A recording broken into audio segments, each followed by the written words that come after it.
Il n'y a pas de retour en arrière possible. La bourse est déconnectée de l'économie réelle, et nous assistons à un spectacle aussi fascinant que dangereux. Les marchés font la fête comme s'ils vivaient sur une autre planète, atteignant des sommets historiques, tandis que les rues racontent une histoire de poches vides et de factures impayées. Le S&P 500 bat de nouveaux records, comme s'il était immunisé contre la gravité. Les entreprises annoncent des bénéfices extraordinaires et les gros titres nous vantent une renaissance économique qui semble indestructible. Mais dans le même temps, des millions de personnes ont le sentiment que les salaires ne suffisent pas, que les prix augmentent sans cesse et que la vie quotidienne est une course contre la montre. Le contraste est saisissant. Au-dessus, un ciel de feux d'artifice. En dessous, un sol qui craque sous nos pieds. On a l'impression de regarder un acrobate marcher sur une corde raide sous les applaudissements de tous, sans se rendre compte que le filet de sécurité a disparu. La question est inévitable. Que se passe-t-il lorsque ce fil se rompt ? Que se passe-t-il lorsque la bourse ne reflète plus l'économie, mais une illusion qui risque de s'effondrer tôt ou tard ? Aujourd'hui, nous allons explorer cet abîme ensemble, le divorce entre Wall Street et la réalité, ce que cela signifie pour votre avenir et pourquoi il est plus important que jamais de le comprendre. Et je voudrais vous proposer une suggestion. Si vous avez déjà eu l'impression que l'histoire des marchés ne reflète pas votre propre réalité, écrivez-le dans les commentaires, avec cette phrase encourageante « J'accepte le succès et le bonheur dans ma vie ». Qu'elle reste gravée pour vous rappeler que, même si le système joue son propre jeu, vous avez la capacité de forger votre propre chemin vers l'abondance. Le PIB comme mirage. Le produit intérieur brut est toujours présenté comme le saint graal de l'économie. Lorsque le gouvernement a annoncé une croissance annuelle de 3%, les médias l'ont célébré comme une médaille d'or aux Jeux olympiques de la finance. Le message était clair. Tout est sous contrôle, le pays avance d'un pas ferme. Mais ce que peu de gens réalisent, c'est qu'il y a un piège derrière ce chiffre. Calculer le PIB semble complexe, mais c'est en réalité simple. Additionnez la consommation des ménages, l'investissement des entreprises, les dépenses publiques et les exportations et soustraignez les importations. Et c'est là que l'astuce entre en jeu. Car si un pays cesse d'importer, c'est-à-dire cesse d'acheter au reste du monde, ce chiffre négatif diminue et le PIB semble automatiquement gonfler. Non pas parce que le pays produit plus, mais parce qu'il consomme moins à l'étranger. C'est exactement ce qui s'est passé. En un seul mois, les États-Unis ont réduit leurs importations de plus de 80 milliards de dollars. Imaginez, 80 milliards de dollars qui auraient normalement servi à acheter des produits étrangers, des voitures allemandes aux vêtements chinois, ont tout simplement disparu. Et bien sûr, le résultat comptable a fait grimper le PIB comme un ballon d'hélium. Mais ce n'est pas de l'air pur qu'il remplit, c'est de la fumée. Est-ce de la force? Absolument pas. C'est le reflet d'une faiblesse. Lorsque les familles et les entreprises cessent d'acheter à l'étranger, ce n'est pas parce qu'elles sont soudainement autosuffisantes, mais parce qu'elles manquent de liquidité. C'est un symptôme de peur, d'une récession cachée. C'est comme si quelqu'un se vantait d'avoir plus d'économies ce mois-ci, mais en réalité, il n'a pas payé sa facture d'électricité, n'a pas acheté de nourriture et a congelé tous ses produits de première nécessité. Sont-ils plus riches? Non, ils survivent. Cette croissance de 3% ne représente pas l'abondance, elle représente une contraction déguisée. C'est le paradoxe d'une personne malade qui semble prendre du poids, mais qui en réalité le fait parce qu'elle fait de la rétention d'eau. Le corps n'est pas plus fort, il est plus fragile. Ce que les gros titres célèbrent est, au fond, un signal d'alarme. Et le danger est que des millions de personnes lisent ce chiffre sans se poser de questions, comme s'il reflétait véritablement la prospérité, alors que ce qu'il nous dit est exactement le contraire. L'économie est paralysée par la peur et la consommation intérieure véritablement s'arrête. L'industrie en panne d'inspiration. Les marchés boursiers ont beau danser au rythme de l'euphorie, les usines ne savent pas mentir. L'indicateur le plus direct de la santé industrielle est l'indice PMI manufacturier. Son fonctionnement est simple. On demande aux directeurs des achats des grandes usines s'ils achètent plus ou moins de matières premières qu'auparavant. C'est comme un radar qui détecte l'évolution de la production avant que les statistiques officielles ne la confirment. Et les données ont été dévastatrices. En juillet, l'indice PMI est tombé à 48 points. Qu'est-ce que cela signifie? Il est sous la barre des 50 points, la frontière entre croissance et contraction. Autrement dit, les usines n'ont pas simplement cessé d'accélérer, elles freinent. Le mécanisme est très clair. Si une usine automobile achète moins d'acier, cela signifie qu'elle produira moins de voitures. Et si elle produit moins de voitures, elle n'a pas besoin de plus de travailleurs. De fait, l'indicateur d'emploi du secteur manufacturier a chuté à 43,4%, un niveau qui reflète non seulement la stagnation des embauches, mais leur entrée dans une spirale descendante. C'est le prélude au licenciement massif. L'industrie est comme le cœur du corps humain. S'il bat fort, il pompe le sang vers les autres organes. S'il faiblit, c'est tout le corps qui commence à défaillir. Et aujourd'hui, ce cœur bat avec difficulté. L'économie américaine peut se vanter de résultats records à Wall Street, mais si ces usines cessent de produire, le pays tout entier s'asphyxie lentement. Imaginez un train roulant à pleine vitesse. De l'extérieur, les passagers célèbrent, trinquent et chantent, mais dans la cabine du conducteur, le moteur commence à perdre de la puissance. Les manomètres indiquent une faible pression, et peu à peu, le moteur s'arrête. C'est le sentiment actuel. La locomotive industrielle s'arrête, même si les passagers des wagons ne veulent pas encore l'accepter. Le chômage, la preuve irréfutable. La bourse a beau gonfler, les indices boursiers atteindre des sommets historiques et les gros titres vanter la croissance, une statistique ne ment jamais, l'emploi. Le travail est la preuve irréfutable de la santé d'une économie. Car derrière chaque chiffre, il y a des familles, des projets, des rêves et, surtout, la dignité de millions de personnes. En juillet, à peine 73 000 nouveaux emplois ont été créés dans un pays de plus de 330 millions d'habitants. Pour mettre les choses en perspective, ce chiffre équivaut à remplir un stade de football de taille moyenne, tandis que des millions de personnes attendent une opportunité. C'est une goutte d'eau dans l'océan. Statistiquement, c'est presque insignifiant, et humainement, c'est presque une cruelle moquerie. Le chômage officiel s'élevait à 4,2%, un chiffre qui, s'il peut paraître modéré en termes historiques, cache une tragédie plus grande. Ce qui est vraiment inquiétant, c'est le chômage de longue durée. 1,8 million de personnes cherchent du travail depuis plus de 27 semaines, soit plus de 6 mois, sans succès. Ces personnes ont envoyé des centaines de CV, passé des entretiens, essuyé des refus et des refus. Derrière chaque chiffre, il y a quelqu'un qui se couche avec l'incertitude de ne pas savoir comment subvenir aux besoins de sa famille. C'est le talon d'Achille, qui apparaît rarement dans les discours officiels. Car une économie peut manipuler ses chiffres de croissance, jouer avec la composition du PIB, gonfler les attentes avec les indices boursiers, mais elle ne peut occulter la réalité. Des millions de citoyens sont incapables de trouver un emploi décent et stable. C'est la fracture la plus profonde, le point où la vérité éclate. Une économie brisée de l'intérieur. Imaginez un immeuble à la façade impeccable, fenêtres propres, lumières allumées, une enseigne lumineuse annonçant la réussite. Mais en entrant, vous découvrez des couloirs vides, des bureaux abandonnés et des travailleurs disparus.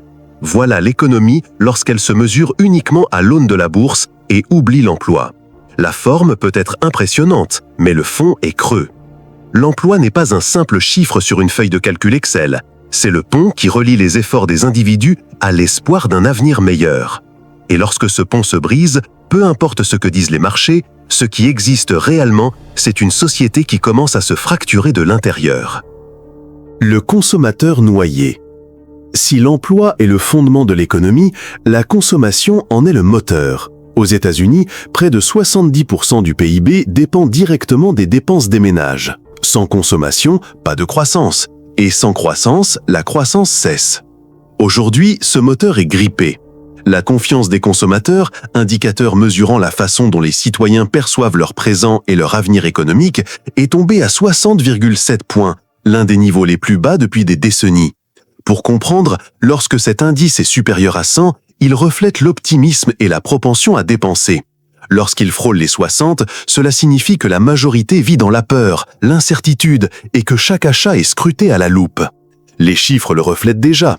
En juillet, les ventes au détail n'ont progressé que de 0,5%. À première vue, cela semble être une légère expansion. Mais le contexte change tout.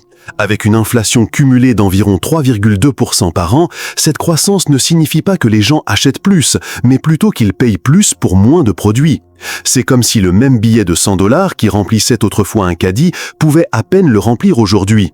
Le piège est cruel, les salaires n'ont pas augmenté au même rythme que les prix. Alors que l'inflation ronge le pouvoir d'achat, les familles s'endettent de plus en plus pour subvenir à leurs besoins essentiels.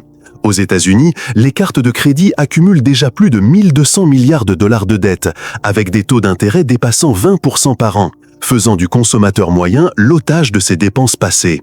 Le consommateur est pris dans un étau. D'un côté, l'inflation qui renchérit les produits de première nécessité, de l'autre, la dette qui se multiplie. Ainsi, bien que les analystes parlent de croissance de la consommation, la réalité est qu'il s'agit d'un effort désespéré pour maintenir un mode de vie de plus en plus coûteux avec des revenus de plus en plus limités.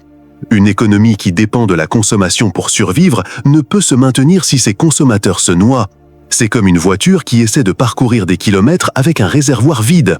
Chaque pas en avant ralentit, chaque effort épuise ses dernières réserves.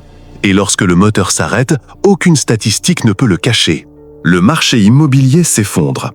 Si vous voulez mesurer la confiance d'une société, ne regardez pas la bourse ou les discours officiels. Regardez les maisons. Le secteur immobilier est le miroir le plus fidèle du bien-être d'une population, car il reflète quelque chose de plus profond que les chiffres. Il reflète la confiance des familles dans un avenir stable, leur permettant de rembourser un prêt immobilier sur 20 ou 30 ans. Aujourd'hui, ce miroir est fissuré. Dans des villes comme Miami, Austin et San Francisco, le marché est gelé. Pour 100 maisons mises en vente, 59 sont retirées de la vente, faute d'acheteurs capables de payer les mensualités. Le problème n'est pas le manque d'offres, mais le manque de pouvoir d'achat réel. Les taux hypothécaires oscillent autour de 7% par an, un niveau jamais atteint depuis le début des années 2000. Pour mettre les choses en perspective, un prêt immobilier de 300 000 $, qui coûtait environ 1 300 $ par mois il y a quelques années, coûte aujourd'hui plus de 2 000 $ par mois. Autrement dit, le même toit coûte presque 2 fois plus cher, sans que les salaires n'aient doublé.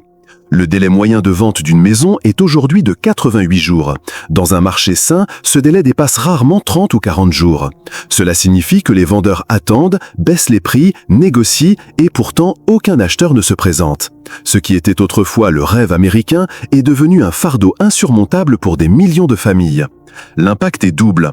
Les entreprises de construction interrompent leurs projets par incertitude quant à la vente de leur maison, et les banques, même si elles perçoivent davantage d'intérêts grâce à des taux élevés, voient le risque de défaut de paiement augmenter. Un cercle vicieux où ni le vendeur ni le financier ne disposent de garantie. Le marché immobilier est bien plus que la pierre et le mortier. C'est le thermomètre de la confiance sociale. Et aujourd'hui, ce thermomètre est haut. Ce qui devrait être un symbole de prospérité, comme posséder une maison, devient un rappel douloureux que l'économie punit davantage ceux qui veulent construire que ceux qui spéculent. Petites entreprises en survie. Derrière chaque grande avenue illuminée, chaque ville moderne, le véritable cœur économique ne réside pas dans les multinationales, mais dans les petites entreprises. Cafés, ateliers, quincailleries, boulangeries, family offices, ils génèrent plus de 60% de l'emploi privé aux États-Unis.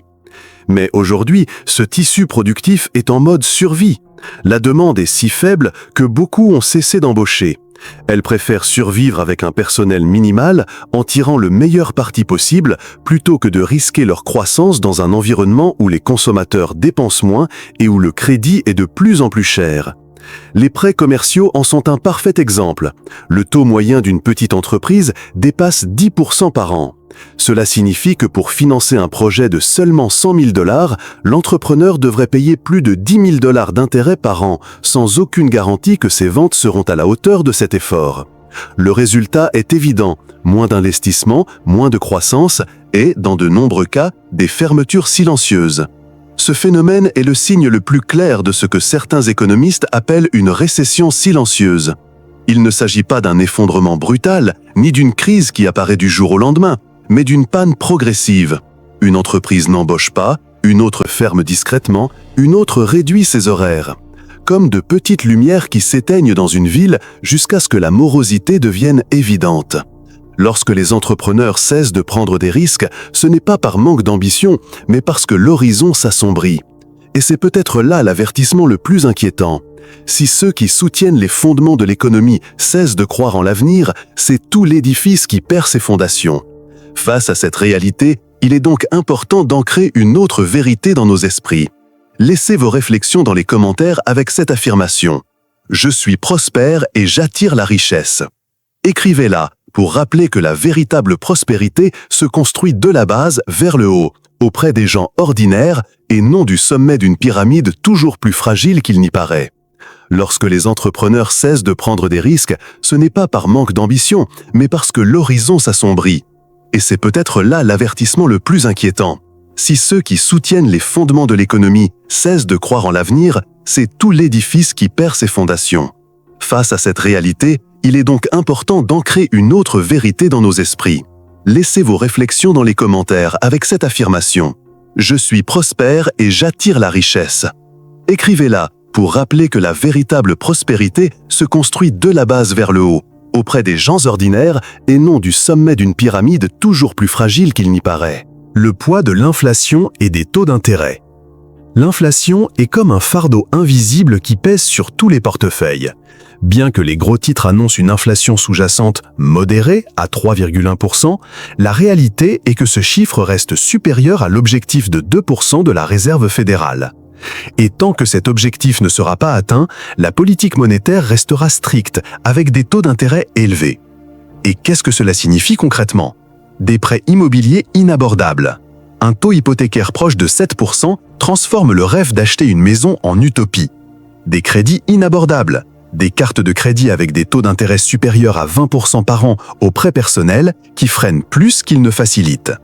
Les petites entreprises sont également freinées, car financer des stocks ou une expansion devient un pari trop coûteux. En théorie, relever les taux d'intérêt devrait ralentir l'économie pour contenir l'inflation.